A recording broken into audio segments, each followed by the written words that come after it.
နောက်ဆုံးနေတဲ့ နာဂတ်အတွက်ရှောင်လန်းနေကြတဲ့တို့တွေအလုံးမတူညီတဲ့လူမျိုးကိုယ်စီနဲ့စတိုင်းတည်းရဲ့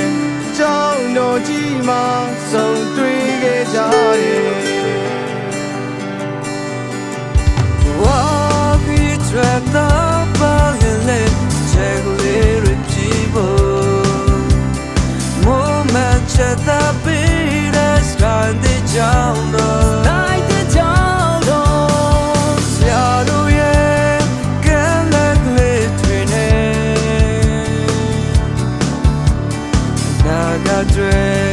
လာလာခဲ့ပါစတာတဲ့ကြောင်းတော်စီ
ပြည်ရဲ့ကြောင်းတော်ကြီးမှာ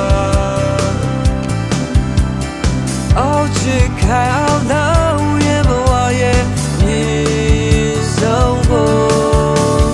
သူရဲ့ဒီမန်ချက်ကိုစီနေတေယူဖို့ရရှောင်းလန်းကြစို့ငယ်ချင်းပေါင်းလို့ရဲ့ตัวเต้าเป้าลิลาเจกเลยด้วยผิดหูมูมันเชื่อตาเปรี้ยสไตล์ที่เจ้าโน้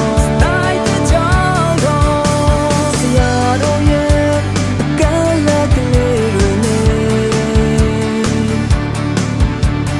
นากัน